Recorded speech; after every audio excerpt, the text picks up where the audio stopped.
به نام خدا و سلام. من ساناز مهدیپور هستم و پنجشنبه هر هفته خلاصه هر کتاب که پرفروشه واسهتون خلاصه میکنم و بیان میکنم. این کتاب اسمش هست اسرار ذهن ثروتمند، نوشته آقای هارت بیکر.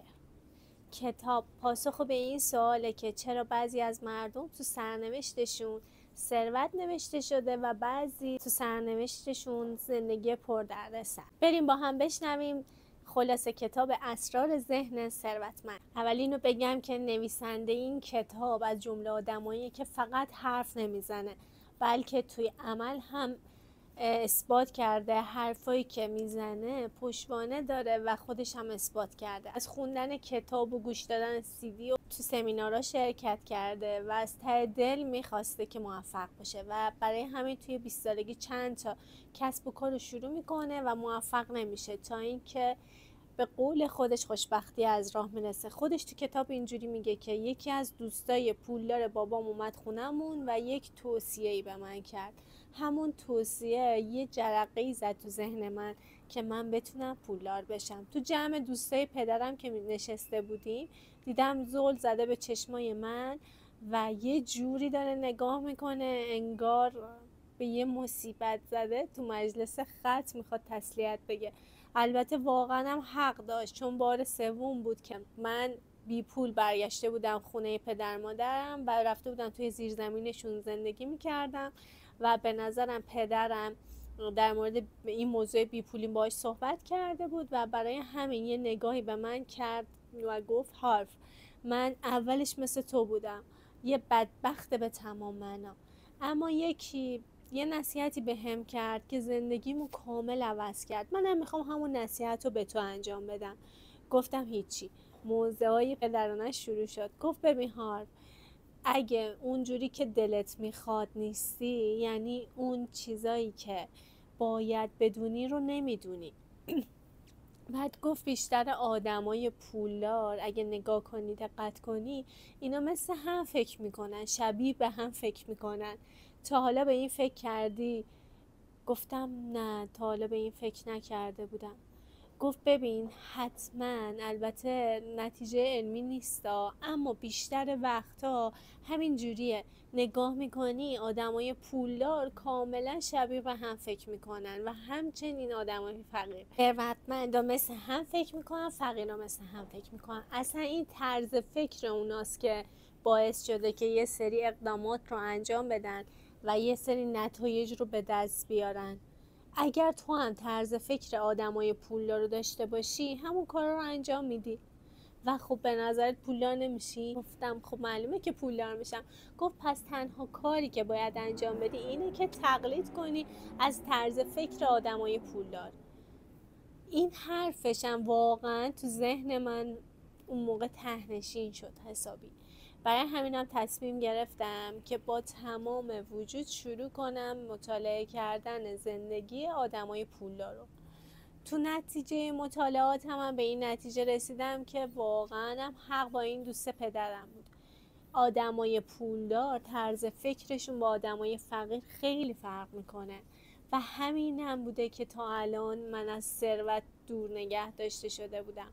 من مثل اونا فکر نمی کردم. برای همین تصمیم گرفتم که روی کسب و کار این حرفا رو امتحان کنم. طرفدار سلامتی و ورزش و اینا بودم، برای همین زدم تو خط فروشگاه لوازم بدنسازی تو آمریکای شمالی.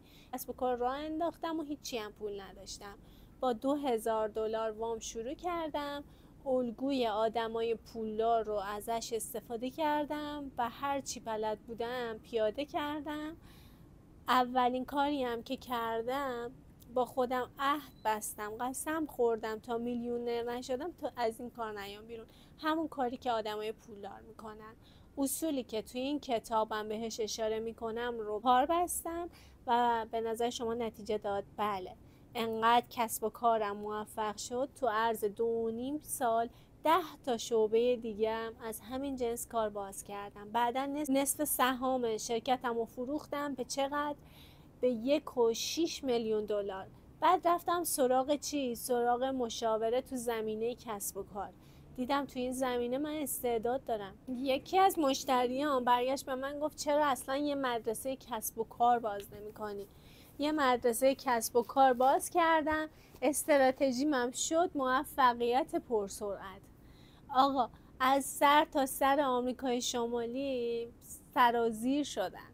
بعد کشورهای دیگه سفر میکردم، به این کشور به اون کشور سمینار. به ذهنم رسید یه سمیناری بذارم به نام ذهن میلیونر، همون حرفی که دوست پدرم به من گفته بود و جرقه‌ای که تو ذهن من زده بود رو میخواستم بزنم تو ذهن بقیه. از روش الگوی مالی استفاده کردم که حالا جلوتر در موردش توضیح میدم که چیه و دست به دست این روش گشت و هر کی هم به من میرسید میگفت ببین تو انگار دست به هر چی میزنی طلا میشه، حرفایی هم که به ما میزنی ما هم انجام میدیم میشیم مثل تو. گفتم خب طبیعیه، بایدم همین اتفاق بیفته، غیر از این نباید انتظار داشته باشی. نکته مهمی هم که هارواکر تو این کتاب بهش اشاره میکنه اینه که میگه ببین تأکید من روی اینه که یاد نگیرید از من چیزایی رو، یادگیریاتون رو بذارید کنار. هدف من ترک آموخته های شماست. بیایید ذهنتون رو شستشو بدین، یه تفکر جدید رو راه بندازید. اگر بد بود ضررش مال من، نفعش برای شما. اصلا من اصراری ندارم که حرفای منو باور کنید، من میگم فقط عمل کنید. اگه به درد نخورد بندازینش دور، به جایی بر نمیخوره که من میگم طرز فکر کهنتون رو بذارین کنار. چون اگه اون طرز فکرتون درست بود الان شما باید ثروتمندترین آدم بودین. خب حالا باید بهتون بگم که الگوی مالی چیه. ببینید تو دنیا همه چیز دوگانه است، چپ داره راست داره، بالا داره پایین داره، جفت دیگه، روشن داره تاریک داره، گرم داره سرد داره، داخل داره خارج داره. خب و اگر یکی هم وجود نداشته باشه اون یکی هم نیست، راست نباشه چپ اصلا معنی نداره. تو قوانین مربوط به پولم داستان همینه. قوانین بیرونی داریم، قوانین درونی داریم. قوانین بیرونی از پول چیه؟ شما باید بری علم تجارت رو یاد بگیری، مدیریت پول رو یاد بگیری، شیوه سرمایه گذاری رو یاد بگیری. اما یه سری قوانین درونی هم داره. قوانین درونی چیه؟ یعنی شخصیت پولی شما باید عوض بشه، فکر شما مهمتر از همه باید عوض بشه، باور شما نسبت به پول باید عوض بشه. اینه که نقش حیاتی توی موفقیت مالی شما داره. و دقت کنین که اگر این آمادگی درونی نباشه، پول هنگفتم گیرتون بیاد عین برق و باد از دست میدین. نگاه کنین به برنده های لاتاری، دوباره بلا فاصله برمیگردن سر جای اولشون. چرا؟ چون از درون خودشون رو درست نکردن، به اصطلاح خودشون رو نساختن تا بشن خود ساخته میلیونر یا میلیونر خود ساخته. اکثر ما هم همینجوری هستیم که ظرفیت این که پول تولید کنیم و نگهداری کنیم رو نداریم. بعضیام خوب پول در میاریم، خوب نگهداری و خرج نمی کنیم. بعضیام که اصلا نمیتونیم پول در بیاریم. همین این مطلب اولین دلیل پول در نیاوردن ما هست، پول دار نشدن ما هست. پس باید از خودمون شروع کنیم. آدمای پولدارن وقتی نگاه میکنید میبینید که اینا پول از دست میدن اما بلا فاصله دوباره پولدار میشن. چرا؟ چون ذهنشون رو که نفروختن، پولشون رو از دست دادن. ذهنشون سر جاشه، ذهن میلیونر سر جاشه. و نه تنها پول از دست دادن، چیزی رو از دست نداده، بلکه کلی تجربه به دست آورده. شما هم باید ترموستات مالیتون رو تنظیم کنین.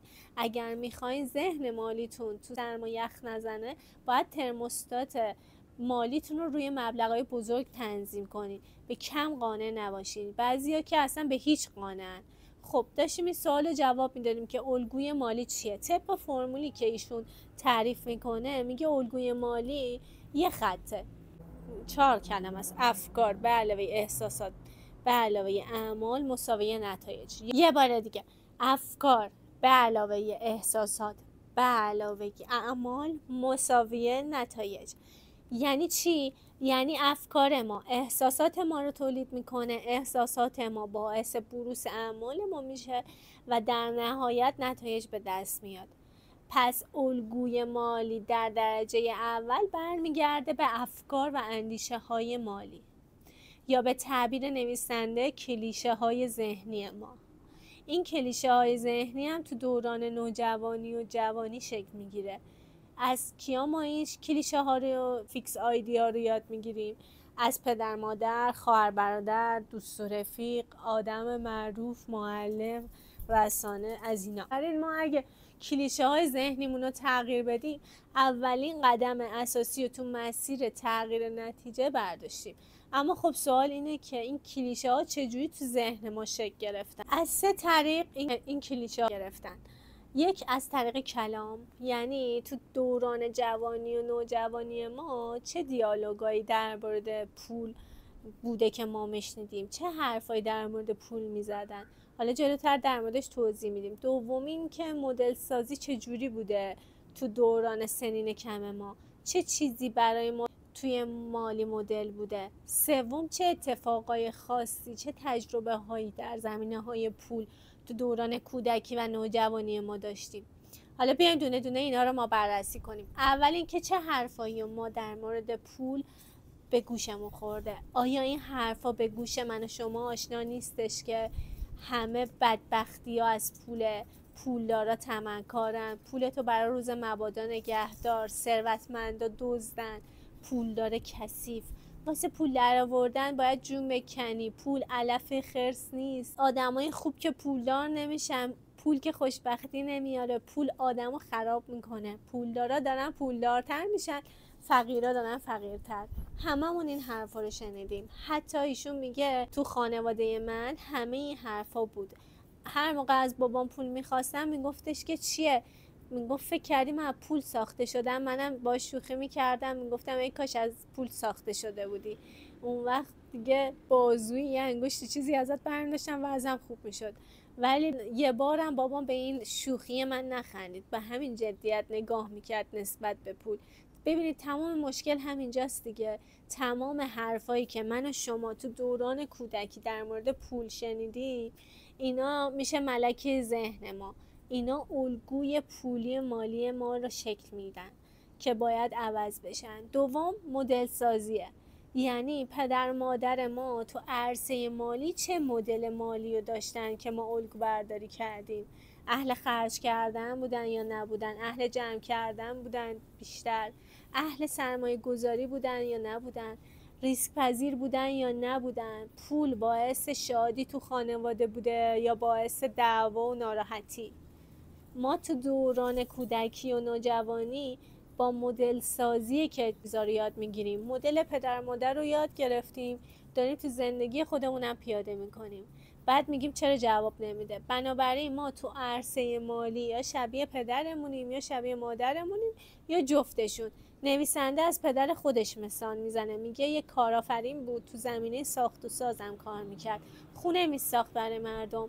خب هر پروژه ساختمون سازی هم برمی داشت، معلوم بود که نیاز به سرمایه زیادی داره.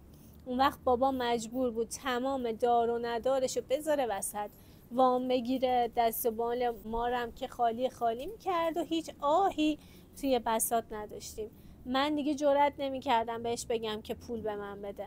این یه مدت این وضعیت خونه ما بود تا اینکه بابام خونه ها رو میفروخت. بابام هم زیر و رو میشد دیگه، میشد یه بابای مهربون، یه بابای بخشنده. وضع زندگیمون تا یه مدت نورمون توی روغن بود. این بود تا اینکه بابام یه پروژه دیگه برداشته بود و ما فهمیدیم روز از نو روزی از نو. خب این الگوی ذهنی من شد. اما من سعی کردم که این الگوی مالی رو عوضش کنم، تغییرش بدم. همینجا بیایم یه نکته رو مطرح کنیم که انگیزه ما برای پول در آوردن و خرج کردنش چیه. خیلی دقیقشون بیان میکنه، میگه که ببینید بعضیا پول در میارن اما منشأ و انگیزش خشم و عصبانیته که نسبت به پدر و مادرشون داشتن. پدر و مادر به این پول ندادن، این خشمگین شده رفته پول در آورده، بعد برای اینکه خشمش رو سر پدر و مادرش خالی کنه هرچی پول داشته از دست داده و خرج کرده. اینجوری خواسته عصبانیتش رو نسبت به اونا نشون بده، در صورتی که غلط بوده. باید اول با پدر مادر کنار می اومده، این داستان و این حافظه رو پاک می کرده. گذشته رو خاک میکرده، نکرده. اومده این داستان رو روی پول پیاده کرده. خوب پول در میاره ولی خب خوب خرج نمیکنه. یه عده دیگه انگیزشون ترسه، ترس از بی پولی، نکنه بی پول بشم، نکنه ندار بشم، نکنه آس و پاس بشم، نکنه هوملس بشم. بنابراین میزنه تو خط آوردن، ولی همین ترس باعث میشه که پولش از دست بده. یه عده دیگه میان برای اینکه خودشون رو به بابا و مامانشون ثابت کنن، به دوستشون، به همکارشون، به دیگران ثابت کنن، میرن دنبال پول در آوردن. چون انگیزشون درست نبوده ممکنه که پول در بیارن ولی خیلی وقتا نمیتونن درست خرج کنن، مدیریت نمیتونن بکنن پولشونو. خب بریم سراغ سومین چیزی که باعث میشه الگوی مالی توی ذهن ما شکل بگیره: اتفاقای خاص. خود نویسنده از همسرش مثال میزنه. میگه همسر من 8 سالش که بود هر وقت که میدید صدای زنگ ماشین بستنی فروشی میومد از تو خیابون، میدوید سمت مادرش، میگه مامان پول میدی من بستنی بخرم؟ مامانش هم همیشه یه حرف بهش میزد، میگه ببخشید عزیزم من پول ندارم، برو بابات بگیر، همه پولا دست باباته. همسر منم میرفته سراغ باباش، ازش پول میگرفته، بستنی میخریده. بنابراین همسر من در مورد پول چی یاد گرفته بود؟ 1. پولا دست آقایونه، پس فکر میکرد که بعد ازدواجم باید همین توقع رو از من داشته باشه، دائم از من چی میگرفت؟ پول میگرفت. 2. یاد گرفته بود که زنها پول ندارن، چون اون سعی میکرد الگوی مادرش رو پیاده کنه. یعنی این اتفاق خاص، این تجربه از مادر باعث شده بود همیشه بی پول بمونه، چون هیچ وقت مادرش پول نداشت. فکر میکرد که اینم باید مثل اون باشه. بعدم هرچی من بهش پول میدادم غیب میشد.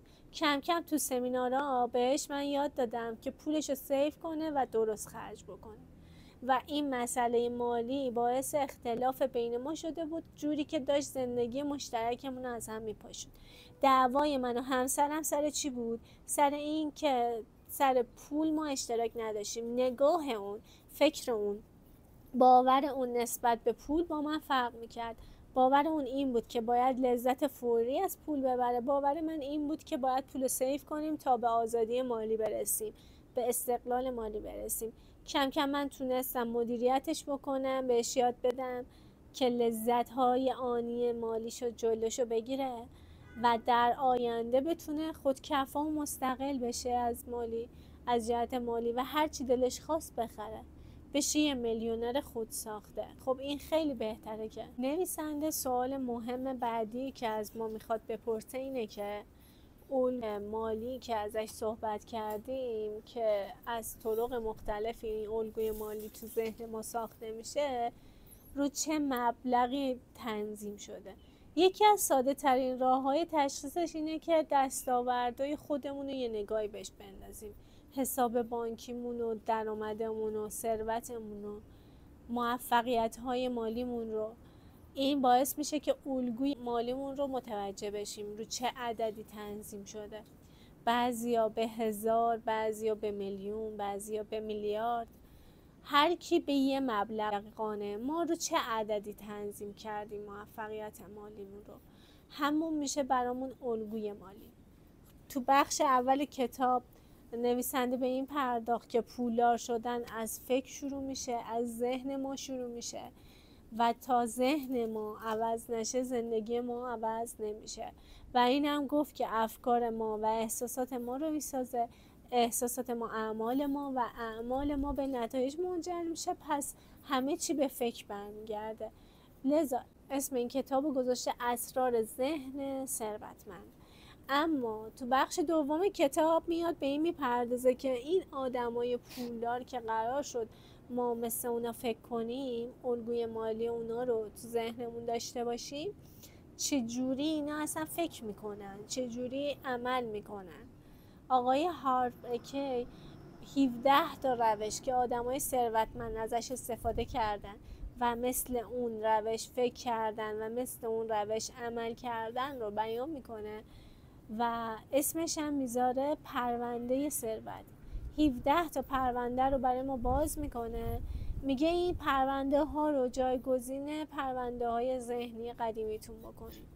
ما همه این 17 تا روش رو نمیتونیم بگیم، 3 تا از این روش ها رو میگیم، بقیه‌اش هم یه اشاره‌ای میکنیم، تیتراش و فهرستش رو میگیم، خودتون برین کاملش از کتاب برین بخونید. ما پرونده شماره 1، شماره 3 و پرونده آخری رو میگیم، یعنی شماره 17 رو. بقیه رو خودتون برید بخونید و ببینید که چیه. پرونده شماره 1 میگه که آدمای پولدار اعتقادشون اینه که من زندگیمو میسازم، اما آدمای فقیر اعتقادشون اینه که زندگی برای من اتفاق میافته. آقای اکر میگه که اگه میخوای ثروت تولید کنی باید باور داشته باشی که خودتون پشت فرمون زندگیتون نشستی، به خصوص تو زمینه‌های زندگی مالی. اگه فکر میکنی کنترل زندگی دستت نیست، پس روی مسائل مالی هم شما کنترلی نداری. پس بیاین کنترل زندگیمون رو بگیریم دستمون، مثلا تو مسائل مالی. و یادمون باشه آدمای فقیر به جای اینکه مسئولیت کارشون رو قبول کنن، ترجیح میدن بیشتر نقش قربانی رو بازی کنن. دقت کنین، نقش قربانی ها، نه اینکه واقعا قربانی باشن. اینا ادای قربانی شدن رو در میارن. شعارشون هم اینه که من بیچارم، من بدبختم. با 3 تا روشی هم که پیاده میکنن میتونیم ما بفهمیم که اینا دارن ادا در میارن و میتونن فقیر نباشن، اما خودشونو دارن فقیر جا میزنن، نقش بازی میکنن. میگن ما قربانی جنایت هستیم.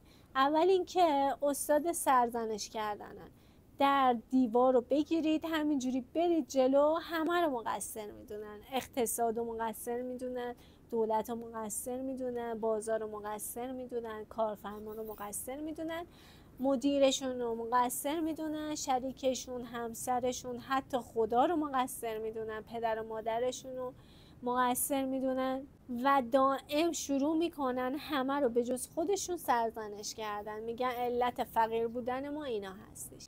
و نشونه دوم اینه که میفهمیم اینا دارن ادای فقیر بودن رو در میارن و رول قربانی رو دارن بازی میکنن، اینه که دائما دارن کارشون رو توجیه میکنن. توجیهشون هم اینه که بابا پول که مهم نیست که. خب نویسنده میگه اگه پول مهم نیست، من ازشون میپرسم که شما اگر همسرتون، دخترتون، پسرتون، شریکتون رو دوست نداشته باشید، اینا یه لحظه کنار شما میمونن؟ نه، میذارن میرن. تو که میگی پول مهم نیست، یعنی من پول رو دوست ندارم، خب پول معلومه میونی با تو نداره، خب میذاره میره، اصلا کاری با تو نداره. آدمای ثروتمند رو نگاه کن، جایگاه و اهمیت پول رو میدونن. اصلا هیچ ثروتمندی شما پیدا نمی‌کنی که بگه پول مهم نیست. این حرف آدمای فقیره. سومین کاری که آدمای فقیر میکنن و با این سرنخ میشه فهمید که همیشه اینا فقیر میمونن، اینه که همیشه غر میزنن. واقعا غر زدن بدترین کاریه که میشه یه آدم در مورد ثروت اندوزی انجام بده. نباید غر زد، نباید دور اینجور آدم ها بود. بنابراین سرزنش کردن، توجیه کردن، گله و شکایت کردن و غر زدن، اینا شاید مسکن خوبی برای ما باشه، استرس ثروتمند نشدن رو کم کنه، اما دوای درد فقر ما نیست، مشکل ما رو حل نمیکنه.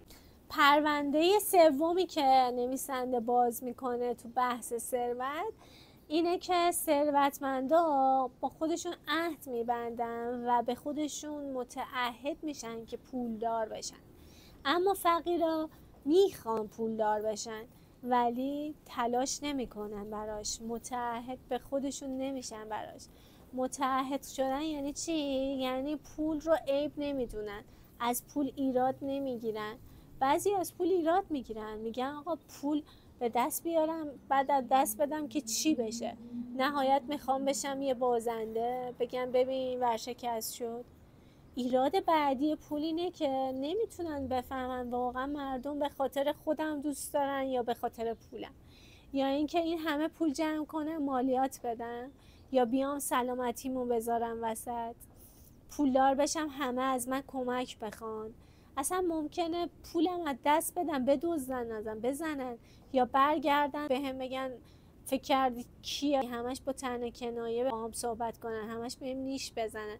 ببین اینایی که برای پول عیب میتراشن، ایراد میدونن پول در آوردن و اینا هیچ وقت نسبت به پول در آوردن نمیتونن متحد باشن، چون پول چیز بدی میدونن، چیز خوبی نمیدونن، عیب میدونن پول داشتن. و نویسنده میگه که ببینید شماره 1 در مردم چیزایی که میخوان به دست نمیارن اصلا نمیدونن چی میخوان که اونو به دست نمیارن. آدمای پولدار شفاف میگن که واقعا ما پول میخوایم و ثابت قدم هستن و تمام تلاششون رو میکنن، از پا هم نمیافتن. ولی فقیرها اینجوری نیستن، به پولدار شدن متعهد نیستن، پایبند نیستن، شد نشد. کسی که فقیره میخواد ثروتمند بشه حاضر 16 ساعت کار کنه، پولدار حاضر 7 روز هفته کار کنه، بی خیال تعطیلات بشه، پول داره، حاضر از گردش و تفریح خانوادش بزنه، پول داره، حاضر تو زندگیش ریسک بکنه، پول داره. پولدارا انقدر به این پولدار شدن متعهدن که براش هزینه میدن، ولی فقیره نه. بریم شماره پرونده آخر رسی کنیم. آدمای پولدار دائم در حال یادگیری‌ان، آدمای فقیر فکر میکنن که همه چی رو میدونن و دنبال یادگیری هیچ چیزی نیستن. تمام. آقای هاروکی میگه که من تو سمینارام به مردم یه چیزی میگم از این 3 کلمه خطرناک یا از این جمله خیلی بترسید، خودم اینو میدونم. ایشون میگه بذارید رو کراس بهتون بگم، اگه پولدار نیستید قطعاً مالاً چیزایی در مورد پول هست که شما نمیدونید و باید برید یاد بگیرید.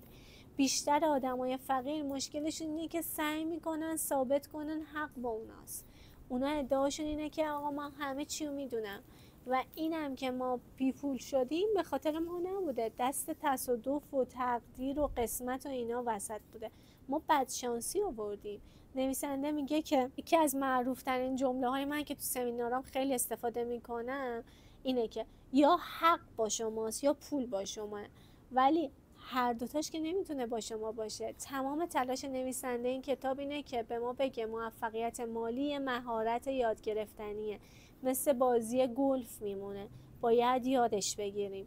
اگه میخوای یه پیانیست فوق‌العاده بشی باید پیانو رو خوب یاد بگیری، باید خوب بنوازی.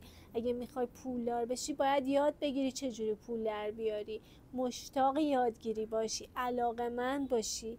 اینکه الان کجا هستی مهم نیست، اینکه شروع کنی.